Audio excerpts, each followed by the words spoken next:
नमस्कार, देख रहे हैं इंडिया न्यूज। मैं हूं आपके साथ Charu Kaushik. Prime time debate का समय है। आज हम बात करेंगे आम बजट 2026-27 की। देश की वित्त मंत्री निर्मला सीतारमण ने संसद में आम बजट 2026-27 पेश कर दिया है। करीब 85 मिनट के इस भाषण में सरकार ने इकोनॉमी, इंफ्रास्ट्रक्चर, हेल्थ, एजुकेशन और डिफेंस की तस्वीर पेश की। लेकिन सवाल वही है, क्या आम आदमी को इस बजट से कोई सीधे राहत मिली? फिलहाल इनकम टैक्स स्लैब में कोई बदलाव नहीं किया गया। महंगाई और बढ़ती जीवन लागत के बीच आम टैक्स पेयर्स को बड़ी राहत की उम्मीद थी, लेकिन सरकार ने इसमें फिलहाल कोई बदलाव नहीं किया है। हालांकि revised income tax return file करने की समय सीमा बढ़ाकर 31 मार्च कर दी गई है और नए इनकम टैक्स फॉर्म्स को सरल बनाने की घोषणा भी हुई है। चुनावी साल होने के बावजूद पश्चिम बंगाल, तमिलनाडु, केरल, असम और पुडुचेरी जैसे राज्यों के लिए कोई विशेष घोषणाएं नहीं की गई है। बजट में रक्षा बजट बढ़ाकर 7.85 लाख करोड़ रुपए कर दिया है, जबकि सैन्य बलों के आधुनिकीकरण के लिए 2.19 लाख करोड़ रुपए का प्रावधान किया गया है। हेल्थ सेक्टर में कुछ दवाओं पर कस्टम ड्यूटी हटा दी गई और आयुर्वेद और मेडिकल टूरिज्म को बढ़ावा देने के लिए 3 नए आयुर्वेदिक एम्स और 5 मेडिकल हब बनाए जाएंगे। इंफ्रास्ट्रक्चर में 7 हाई स्पीड रेल कॉरिडोर बनाए जाएंगे। एजुकेशन सेक्टर में 15,000 सेकेंडरी स्कूलों और 500 कॉलेजों में कंटेंट क्रिएटर लैब स्थापित की जाएंगी। राजस्थान को केंद्रीय करों से इस बार 90,445 करोड़ रुपए की हिस्सेदारी मिली है, जो पिछले बजट की तुलना में करीब 6,500 करोड़ अधिक है, लेकिन प्रतिशत घटकर 5.926 हुआ। इनकम टैक्स से राजस्थान को 32,187 करोड़ और कॉर्पोरेट टैक्स से 26,550 करोड़ रुपए मिलेंगे। इसके साथ ही राज्य के 41 जिलों में गर्ल्स हॉस्टल खोले जाएंगे। केंद्रीय वित्त मंत्री निर्मला सीतारमण द्वारा पेश किए गए बजट का राजस्थान के सत्ता पक्ष ने जोरदार स्वागत किया है।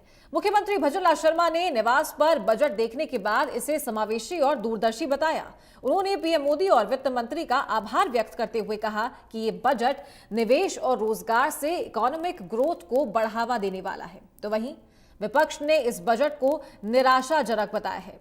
नेता प्रतिपक्ष टीकाराम जूली ने इसे खोखला और दिशाहीन करार दिया। उनके अनुसार राज्य को कोई विशेष दर्जा नहीं मिला। ईआरसीपी की बात करें तो केंद्रीय परियोजना का स्टेटस नहीं मिला और युवाओं के लिए रोजगार पर कोई घोषणा नहीं हुई। प्रदेश कांग्रेस कमेटी अध्यक्ष गोविंद सिंह डोटासरा ने भी बजट को राजस्थान के लिए निराशाजनक बताया।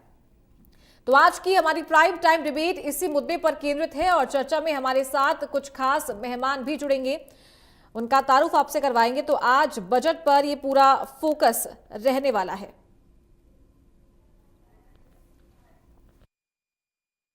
नमस्कार। आज मैं भारत सरकार द्वारा प्रस्तुत केंद्रीय बजट के लिए देश के यशस्वी प्रधानमंत्री माननीय श्री नरेंद्र मोदी जी का हृदय से आभार और अभिनंदन करता हूं। वित्त मंत्री श्रीमती निर्मला सीतारमण जी ने इस बजट में सभी राज्यों को एक साथ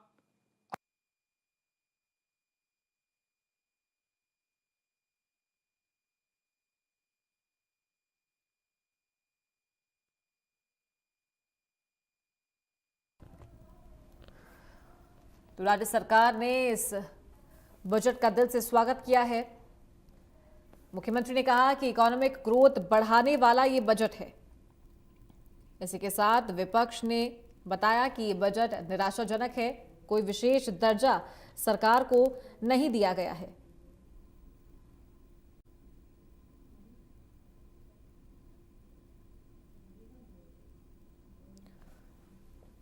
तो वही नेता प्रतिपक्ष टीकाराम जूली ने इसे खोखला और दिशाहीन करार दिया।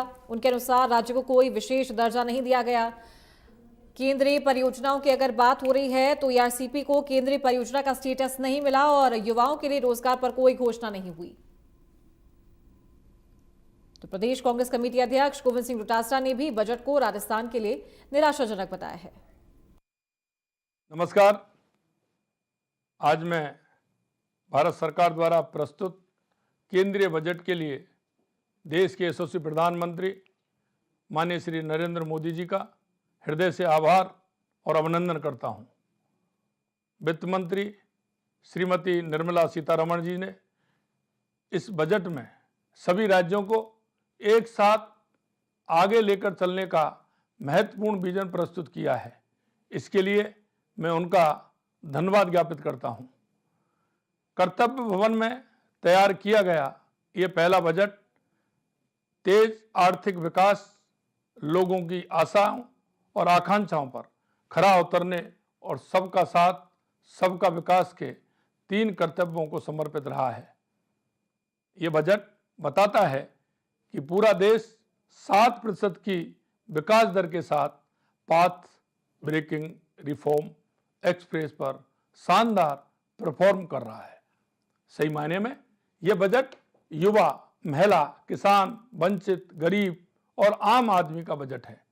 युवा शक्ति केंद्रित इस बजट में युवाओं के लिए रोजगार, स्किल डेवलपमेंट और स्टार्टअप को बढ़ावा देने वाला प्रावधान किए गए हैं।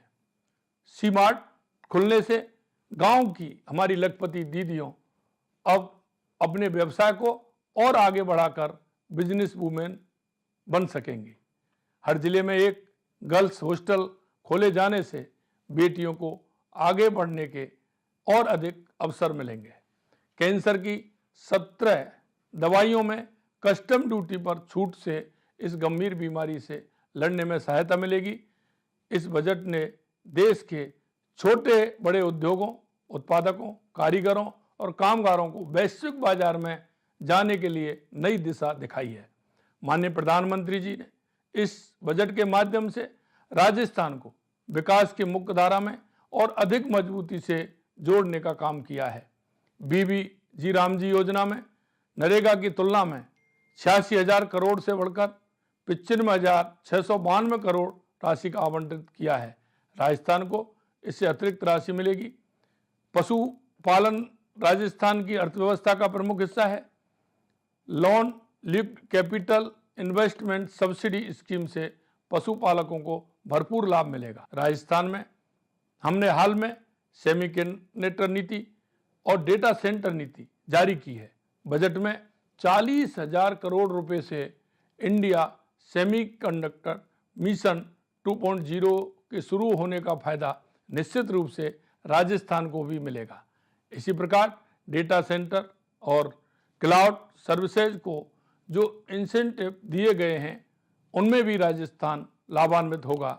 मेगा टेक्सटाइल पार्क में 200 इंडस्ट्रीज क्लस्टर और सोलर एवं माइनिंग क्षेत्र में की गई घोषणाओं से राजस्थान को विशेष रूप से फायदा मिलेगा। मैं प्रधानमंत्री जी का विशेष रूप से धन्यवाद ज्ञापित करता हूं कि उन्होंने राजस्थान जैसे उभरते औद्योगिक राज्य को देश की विकास यात्रा का मजबूत स्तंभ बनाने में अपना सहयोगी बनाया। आपके मार्गदर्शन में देश सबसे तेज बढ़ती अर्थव्यवस्था के साथ ही तीसरी सबसे बड़ी अर्थव्यवस्था बनने का सफर पूरा करेगा। बहुत बहुत धन्यवाद। जय हिंद, जय भारत, जय राज्य। तो आपने सुना क्या कुछ कहा मुख्यमंत्री भजनलाल शर्मा ने। इस बजट को विकसित भारत 2047 की दिशा में एक महत्वपूर्ण और खास बजट उन्होंने करार दिया है। नेता प्रतिपक्ष क्या कुछ कह रहे हैं बजट को लेकर, वो भी आप सुनिए एक बार।